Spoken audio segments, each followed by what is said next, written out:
ଚର୍ଚ୍ଚାରେ କାଶୀପୁର ପ୍ରେମ ଅନ୍ୟ ସମ୍ପ୍ରଦାୟରେ ବାହାଘର ହେବାରୁ ଶୁଦ୍ଧକ୍ରିୟା କଲେ ପରିବାର ସହ ଗ୍ରାମବାସୀ।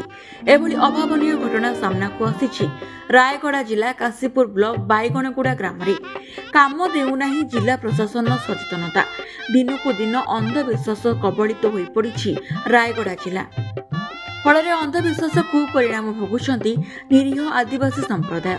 ପ୍ରଶାସନ ତରଫରୁ ଜାତି ପ୍ରଥା ଅନ୍ଧବିଶ୍ୱାସରୁ ଦୂରେଇ ରହିବାକୁ ତୁହାକୁ ତୁହା ପଥପ୍ରାନ୍ତ ନାଟକ ବୈଠକ ମାଧ୍ୟମରେ କାର୍ଯ୍ୟକ୍ରମମାନ ଜାରି ରହିଥିଲେ ସୁଦ୍ଧା ଦୂର ହୋଇପାରୁନାହିଁ ଅନ୍ଧବିଶ୍ୱାସ। ଆଦିବାସୀଙ୍କ ପାଖକୁ ପହଞ୍ଚି ପାରୁନାହିଁ ଏ ସଚେତନ ବାର୍ତ୍ତା, ଯାହାକି ଜିଲ୍ଲାରେ ଅନ୍ଧବିଶ୍ୱାସର ବଶବର୍ତ୍ତୀ ହୋଇ ମଣିଷ ରାକ୍ଷସର ରୂପ ନେଉଛି, ଯାହାଦ୍ୱାରା ସଚେତନ କାର୍ଯ୍ୟକ୍ରମ ଫେଲ୍ ମାରୁଥିବା ପ୍ରମାଣ କରିଛି ଏହି ଘଟଣା। ଜଣେ ଅନୁସୂଚିତ ଜନଜାତି ସମ୍ପ୍ରଦାୟର ଝିଅ ଆଉ ଜଣେ ଅନୁସୂଚିତ ଜାତି ବର୍ଗର ପୁଅକୁ ଭଲ ପାଉଥିଲେ। ପରବର୍ତ୍ତୀ ସମୟରେ ପରିବାର ବର୍ଗଙ୍କ ଅନିଚ୍ଛା ସତ୍ତ୍ୱେ ଉକ୍ତ ଯୁବକଙ୍କ ସହିତ ବିବାହ ବନ୍ଧନରେ ବାନ୍ଧି ହୋଇଥିଲେ, ଯାହାକୁ ନେଇ ଗ୍ରାମବାସୀ ଅସନ୍ତୋଷ ପ୍ରକାଶ କରିଥିଲେ। ଜାତିରେ ରହିବାକୁ ହେଲେ ପରିବାର ବର୍ଗଙ୍କୁ ତାଙ୍କ ପରମ୍ପରା ଅନୁଯାୟୀ ଛେଳି, କୁକୁଡ଼ା, ଘୁଷୁରୀ ଆଦି ବଳି ଦେବା ସହିତ ମୁଣ୍ଡନ କରିବାକୁ କହିଥିଲେ ଗ୍ରାମବାସୀ। ଏହି କାର୍ଯ୍ୟ କରିବା ପାଇଁ ପରିବାର ବର୍ଗଙ୍କୁ ଖର୍ଚ୍ଚାନ୍ତ ହେବାକୁ ପଡ଼ିଥିଲା।